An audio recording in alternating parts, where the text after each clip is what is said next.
Assalamu alaikum to all of you. I hope you all are fine. My name is Ikra Khan and I am your lecturer, and I am from LIMS Legal Institute of Management and Sciences from Multan. Department is BS English 6th semester and the subject is Victorian and Romantic Poetry. Today's our topic is Intro to Victorian Poetry. Introduction of Victorian Poetry. We will discuss the topic Introduction of Victorian Poetry. The Victorian age in English literature was the age of Queen Victoria, who ruled Britain in the 19th century.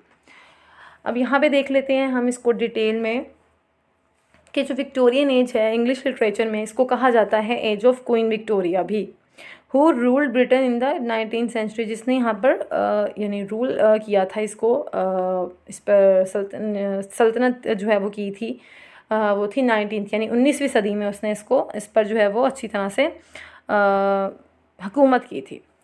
This age comes after the romantic age. ये age जो है वो है romantic as के बाद. ठीक है, पहले रोमांटिक एज है, उसके बाद है Victorian age. And ends with the turning on the modern age, और एंड हो रही है जहाँ पे मॉडर्न एज जो है वो स्टार्ट हो रही है, उसका टर्न है. ठीक है, द 20th सेंचुरी यानी 20वीं सदी में. The Victorian age was in many ways the most glorious age in the history of England. अगर हम विक्टोरियन एज को देखें तो ये बहुत सारी जो एजेस हैं उनमें ग्लोरियस एज जो है वो कंसिडर की जाती है as the history of England. यानी इंग्लैंड में अगर हम देखें इसको तो ये हिस्ट्री जो है वो ग्लोरियस वे में इंक्लूड होती है, because it made unexpected progress in all spheres of life and the British empire. यानी इसने जो है वो ऐसे जो है वो डेवलपमेंट की, ऐसी ऐसी प्रोग्रेसेस थी जो कि बिल्कुल अनएक्सपेक्टेड थी. इसने हर जो है वो लाइफ के स्पेयर्स में यानी हर एक्सपेक्ट में, हर पहलू में हम कह सकते हैं. ठीक है, ब्रिटिश एम्पायर यानी जो बरतानिया की हुकूमत थी उस दौरान. It was an age of material prosperity, political awakening, democratic reforms, industrial and mechanical advancement, social upheaval, educational expansions, imperialism and empire buildings, humanisms and all pervading energy and activity in social life. अब देखें इन सब चीज़ों के according अगर हम कह सकते हैं कि इस एज ने जो है वो इन सब चीज़ों पर बहुत अच्छा एक जो है वो इफ़ेक्ट डाला था. ठीक है, इस एज के दौरान ड्यूरिंग दिस एज इन सब चीज़ों में जो है वो डेवलपमेंट और प्रोग्रेस नज़र आई थी हमें. However it was strangely the time of pessimism for poets. Pessimism यानी जो पेसिमिस्ट थे, पेसिमिस्ट यानी जो चीज़ों को जो है वो बनाते थे लेकिन उससे पहले वो उसका एक बचाव का या उससे बचने का तरीका सोच लेते हैं, उसको कहते हैं पेसिमिस्ट. राइटर्स एंड थिंकर्स, ये उन सब के लिए जो है वो राइटर्स यानी और थिंकर्स इन सब के लिए जो थे वो बड़े स्ट्रेंज टाइम था इन सब पेसिमिस्ट के लिए, जो कि पोइट्स थे, जो कि राइटर्स थे और जो कि थिंकर्स थे. Most scholars severally criticized the age and denounced all the external gloss and glitter of material prosperity and wonders of mechanical progress. अब कहते हैं कि बहुत सारे स्कॉलर्स जो थे उन्होंने इस एज के ऊपर बहुत ज़्यादा क्रिटिसाइज़ भी किया. उन्होंने कहा कि ये जस्ट एक एक्सटर्नल ग्लोस और ग्लिटर है, यानी जो बज़ाहिर नज़र आने वाली चमक दमक, या आप कह दें कि बज़ाहिर नज़र आने वाला एक ख़ूबसूरत मंज़र है. लेकिन वो उन्होंने ये बात कि जो है वो इस चीज़ को क्रिटिसाइज़ किया कि इसका मटेरियल जो है वो प्रॉस्पेरिटी के अकॉर्डिंग सब कुछ यानी वो कोई इतना प्रोग्रेसिव नहीं है या कोई इतना इफ़ेक्टिव नहीं है, वंडरफुल नहीं है. ठीक है, इन्होंने इस चीज़ को जो है वो डिनाई किया. विक्टोरियन एज जो है वो स्टार्ट होती है 1832 से 1900 तक. ठीक है, ये इसका जो है वो एक टाइम पीरियड बता दिया गया है आपको. It commenced in 1832 the year first reform bill was presented. अच्छा, अब कौन सा ईयर बताया गया 1832 में? Year first reform bill was presented. इसको प्रेजेंट किया गया था रिफॉर्म बिल, यानी इसको इसकी रिफॉर्मेशन के साथ अगेन इसकी रिफॉर्मेशन की गई थी, बनाया गया था again. It was the period of Queen Victorians region. ठीक है, ये पीरियड था क्वीन विक्टोरियन रीजन का, यानी क्वीन विक्टोरिया के एज का. तो ये जैसे कि हमने स्टार्टिंग में भी इस चीज़ को डिस्कस किया है. और ये उसकी एज जो थी उसमें आ रही है 1837 से 1901, यानी जो विक्टोरियन का एक इरा था, क्वीन विक्टोरिया का, ठीक है। It was the period of great literary expansion, यानी ये बहुत ज़्यादा लिटरेरी एक्सपेंशन का जो था वो एक पीरियड था, एक बहुत बड़ा। Victorian England was the period of grandeur and prosperity along with the expansion of wealth, poverty and culture. अब जो विक्टोरियन इंग्लैंड था उसमें क्या बताया जा रहा है कि जो पीरियड था वो था बहुत expansion of wealth, poverty and culture, इन तीनों चीज़ों से जो है वो उसको उनके साथ ही प्रॉस्पेरिटी के साथ इस चीज़ को लेके चले थे। अर्ली विक्टोरियन पोइट्री जो है उसमें कौन कौन से पोइट्स इंक्लूड हैं वो हम देख लेते हैं, जो 1830 से 1880 तक है। टेनिसन है, ब्राउनिंग है, अर्नोल्ड है और क्लॉफ है, एच क्लॉफ है।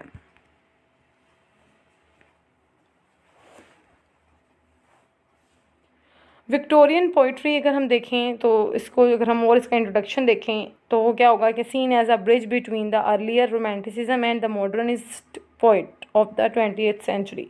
वो कहते हैं कि इनके दरमियान में ना एक ब्रिज है, जैसे कि अगर हम कह दें कि दो टाउन्स हैं और उनके दरमियान में एक पुल है, यानी वो दोनों चीज़ें सेपरेट हैं। तो इसी तरह से रोमांटिसिज्म्स और मॉडर्निस्ट पोइट्स जो दोनों पोइट्स हैं इनके दरमियान में भी एक ब्रिज है। इसको आप इस तरह से कह सकते हैं कि विक्टोरियन पोइट्री वो ब्रिज है, ठीक है। विक्टोरियन पोइट्री जो है वो विक्टोरियन एज जो है वो ब्रिज है, और एक तरफ उसके रोमांटिसिज्म है और एक तरफ उसके मॉडर्निस्ट पोइट्स हैं 20th सेंचुरी के। Several important poets include Elizabeth Barrett Browning and her husband Robert Browning, ठीक है। उसके अंदर एलिजाबेथ में जो आ रहे हैं ना, जितने इम्पोर्टेंट पोइट्स आ रहे हैं जो शामिल हैं उसमें, वो उनमें सबसे पहले है बैरेट ब्राउनिंग और उसका हस्बैंड। बैरेट ब्राउनिंग भी बहुत अच्छी एक जो है वो राइटर थी, और उसके बाद उसका हस्बैंड है रॉबर्ट ब्राउनिंग, वो भी डेफिनेटली। उसके बाद अल्फ्रेड लॉर्ड टेनिसन है, टेनिसन के बाद मैथ्यू अर्नोल्ड है एंड गेराल्ड मैनले है, हॉपकिंस, ठीक है। Features resurgence of medieval interests blended with contemporary concerns, ठीक है। लेसिडस ऑफ द किंग, तो ये सब चीज़ें भी उसके अंदर ही इंक्लूड हैं। अच्छा, अगर अब हम इनके देख लेते हैं कॉनिक थीम्स, यानी क्या थीम्स जो थे इनके विक्टोरियन पोइट्री के, कौन कौन से थीम्स इसमें इंक्लूड थे, यानी जितने भी इसके पोइट्स या राइटर्स थे वो इन्हीं थीम्स के अकॉर्डिंग, इन्हीं थीम्स को के अकॉर्डिंग जो है वो बनाते थे अपनी पोइट्री या अपनी पीस ऑफ राइटिंग को, इसी से जो है वो उन्होंने कंपैरिजन किया होता था इन चीज़ों को। अच्छा, अब इसमें टॉपिक्स हम देख लेते हैं कि वो कौन कौन से हैं। इसमें सबसे पहले आ रहा है थीम हमारे पास रियलिज़म। रियलिज़म है, ह्यूमैनिज़म है, आइडियलिज़म है, सोशलिज़म है, क्रिटिसिज्म है और नेचुरलिज़म है, ठीक है। यहाँ पे ये आ गए। उसके बाद देखें glory of the past modernist, यानी पास्ट मॉडर्निज्म आ गया। फिलोसफिकलिज्म आ गया, फिलोसफिकल आइडियल्स, फेमिनिज्म, रोमांटिसिज्म आ गया, इंटेलेक्चुअलिज्म आ गया और प्री रेफिलिटिज्म आ गया। अब हम इन सब को जो है, इन सब थीम्स को थोड़ा थोड़ा डिस्कस करेंगे आगे कि ये सब थीम्स जो हैं वो किन चीज़ों पे डिपेंड कर रहे हैं, इसमें कौन कौन सी चीज़ें इंक्लूड हैं, ये कौन कौन से मेन पॉइंट्स इसके अंदर इंक्लूड हैं। रियलिज्म में आता है the attempt to produce art and literature and accurate portrayal of reality, यानी उसके अंदर लिटरेचर के अंदर हो तो वो एक्यूरेट हो और वो रियलिटी बेस हो, यानी रियलिटी पे डिपेंड करता हो। Realism realistic detailed description of everyday life end of its darker aspects. Themes इसमें क्या आ सकते हैं, इस realistic writing includes families, religions and social reforms. अब जो फैमिलीज़ हैं डेफिनेटली वो भी रियलिज़म पे बेस कर रही हैं और रिलीजन भी रियलिज़म पे बेस कर रहे हैं और सोशल रिफॉर्म्स भी। तो ये तीनों चीज़ें जो हैं वो इसका एक मेन कह सकते हैं कि एक हेटिक पॉइंट्स हैं इसके, जो कि तीनों ही डिपेंड कर रहे हैं रियलिज़म पे। जी, नेक्स्ट है हमारे पास ह्यूमैनिज़म। ह्यूमैनिज़म में क्या होता है, deals with ordinary concerns of human life, ठीक है। हम उसके जो ऑर्डनरी कंसर्न्स यानी जो डेली रूटीन वर्क्स होते हैं या ह्यूमन लाइफ के जो भी बेसिक या प्राइमरी हम कहते हैं नीड्स हैं, एसेंशियल्स हैं, वो सब चीज़ों पे डिस्कशन होती है या उनके कंसर्न्स, ठीक है, उनको डील करता। टेंडरनेस ऑफ इंग्लिश लाइफ इसके अलावा इंग्लिश लाइफ से उसको कंपैरिजन कर देना। Emotions of everyday life, emotions इसमें डिस्कस होते हैं जो हमारी डेली लाइफ होती है उसमें।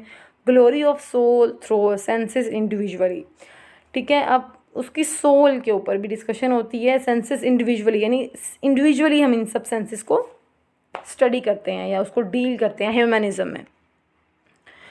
जी नेक्स्ट वन इज़ क्रिटिसिज्म।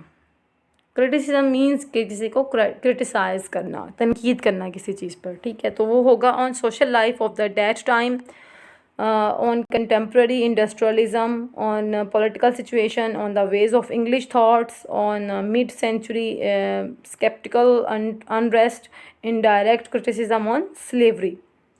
अब देखें इसमें कौन, ये उन्होंने जो आपको बताए हैं 6 पॉइंट्स, इनके 6 पॉइंट्स में अगर हम देखें तो क्रिटिसिज्म जो है वो इन पे बेस कर रहा होता है।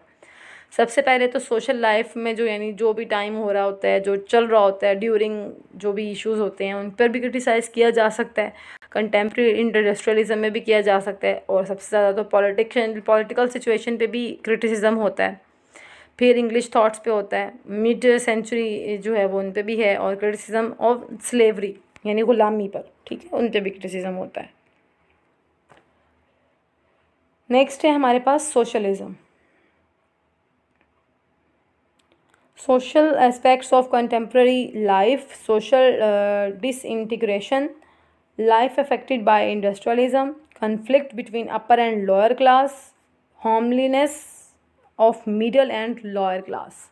अब वही बातें जो हमने स्टार्टिंग में भी डिस्कस की थी, मीन्स के अब जब देखते हैं कि गैप, सोशलिज्म यानी एक गैप आ रहा है दो क्लासेस के दरमियान में, या फिर दो बड़ी जो हैं वो ग्रुप्स के दरमियान में।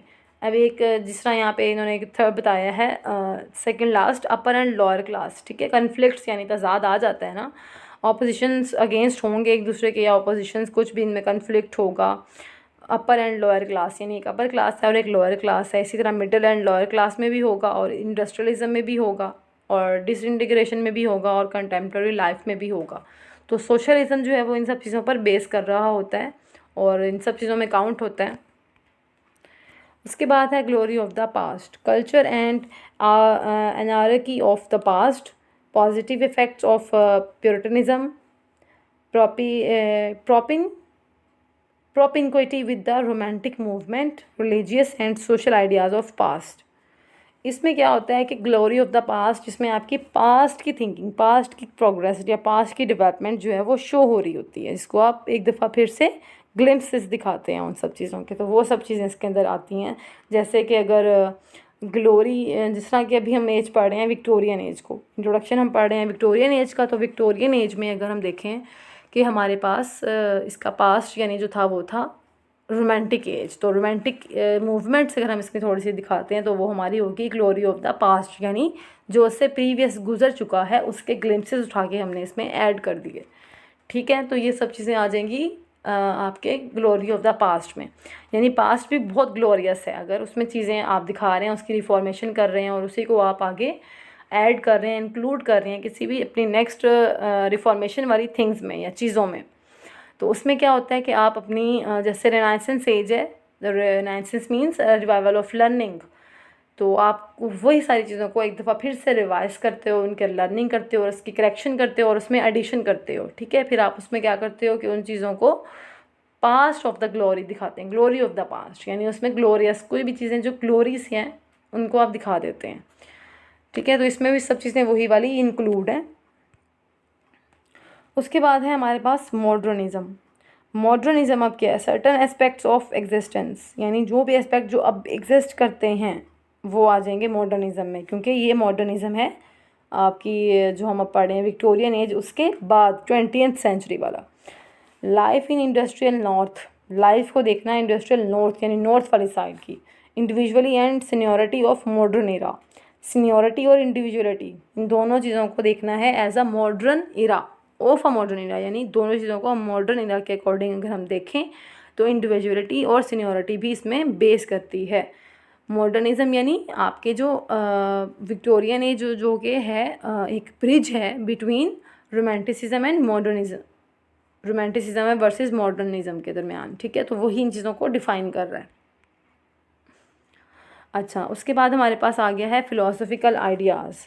फ़िलोसफिकल आइडियाज़ मीन्स इसमें आ जाती हैं हमारी फ़िलोसफी, उससे related ideas, institutionism and utilitarianism were the two basic philosophies used in Victorian literature. एक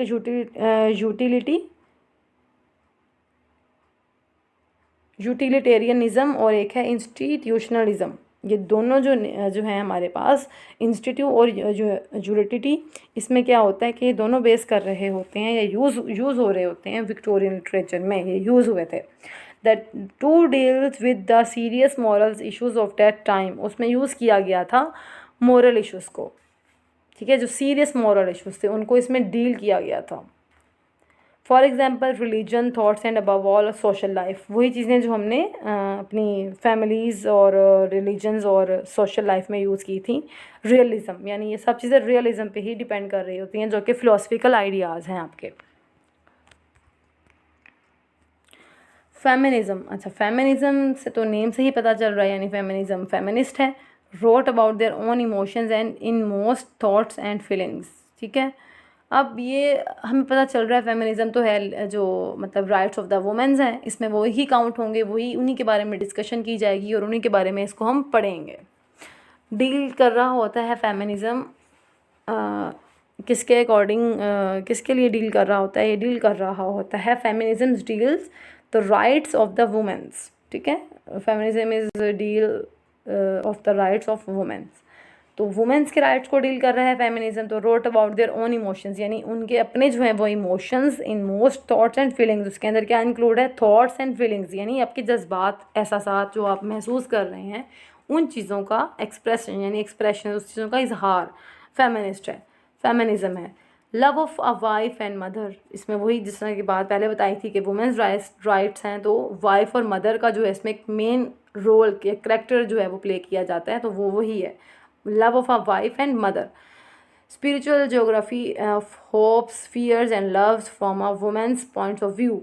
इन सब स्पिरिचुअल जियोग्राफी को देखना किस लिहाज से, उनके अकॉर्डिंग टू होप्स यानी उम्मीदों के लिहाज से भी, फेयर्स यानी उनके डर और जो खदशात होते हैं उनके according, and loves from a women's point of view, औरतों के इन सब चीज़ों के हिसाब से, औरतों के डर और औरतों के प्यार और औरतों की उम्मीदों के हिसाब से अगर हम इनको देखें तो ये स्पिरिचुअल ज्योग्राफी को डिपेंड कर रहे होते हैं।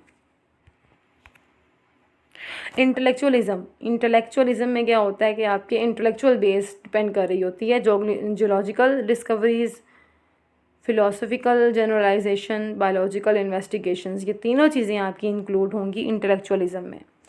इंटेलेक्चुअलिज्म में आपकी जियोलॉजिकल, यानी जियोलॉजिकल इसमें आ जाएगा जो आपका अर्थ से रिलेटेड है, जो भी आपकी न्यूज़ से रिलेटेड है वो सब, और फिलोसफिकल, जियोलॉजिकल यानी ज्योग्राफी से है ना, तो वो अर्थ से रिलेटेड है, यानी उसी चीज़ों पे डिपेंड कर रहे हैं। फिलोसफिकल जनरलाइजेशन यानी फिलोसफिक पॉइंट ऑफ व्यू से जो भी जनरलाइज किया गया है वो इसमें डिस्कस किया जाता है। और बायोलॉजिकल इन्वेस्टिगेशन यानी जो बायो से रिलेटेड है, साइंस से रिलेटेड है, डिस्कवरीज, साइंस डिस्कवरीज से, या फिर आप कह देंगे वो इन्वेंशंस भी आ जाती हैं इसमें, इनोवेटिव स्टेप्स भी आ जाते हैं, तो वो सब चीज़ें इंटेलेक्चुअलिज्म में होंगी काउंट।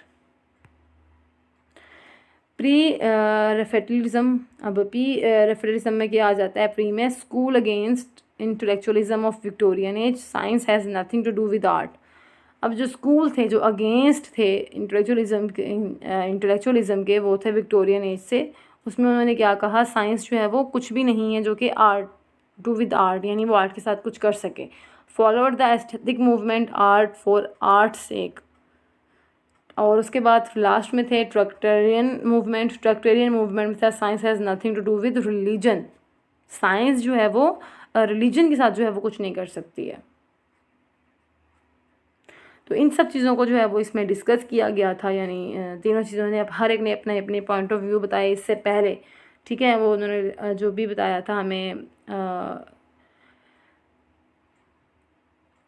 प्री रेफिलिटिज्म में हमें बताया गया था कि इन तीनों चीज़ों पे इनके अपने अपने पॉइंट ऑफ व्यू थे, अपने अपने इनके जो है वो डिस्कशंस पॉइंट्स थे जिनको उन्होंने डिस्कस किया और सामने रखा और उस पर फिर आर्ग्यू किया। Naturalism, a belief of aesthetic, यानी जो इस पे बिलीफ रखते हैं। बिलीफ यानी एस्थेटिक्स क्या होते हैं, जो हम क्या, जैसे पैंथेसिस था, वो था वर्ड्सवर्थ का फिलॉसफी थी, पैंथेटिस्टिक फिलॉसफी, जिसमें वो बताता था कि God is present is everywhere, living and non living things, ठीक है। तो ये एस्थेटिक हैं। अब events and actions are not resulted from human intellectual intentions but from the uncontrolled external forces. Description of green pastures and still waters man is corrupted by social institutions. यानी इन सब चीज़ों के साथ छेड़छाड़ का अमल, नेचुरल चीज़ों के साथ जो हम चेंजिंग कर देते हैं और उसको हम चेंज कर देते हैं दूसरी चीज़ों में, वो सब चीज़ें थी नेचुरलिज्म, ठीक है। Thank you so much. I hope आपने लेक्चर को जो है वो अच्छी तरह से अंडरस्टैंड किया होगा, आपने इन सब चीज़ों को डिस्कस जो है वो किया है। तो ये भी आप लोगों को सीखने को मिला होगा कि इसमें क्या क्या थीम्स है और उस थीम्स के अंदर हम कौन कौन से पॉइंट्स को हम डिस्कस कर रहे हैं और अपने पॉइंट ऑफ व्यू क्या दे रहे हैं। कन्फ्लिक्ट किन चीज़ों का आ रहा है, कंपेयर हम किन चीज़ों को कर रहे हैं, और डिपेंड कौन सी चीज़ कर रही है एक मेन चीज़ पे। इंशाल्लाह ये हम डिस्कस करेंगे और इन चीज़ों को हम अच्छे से और अंडरस्टैंड करेंगे। अल्लाह हाफिज़।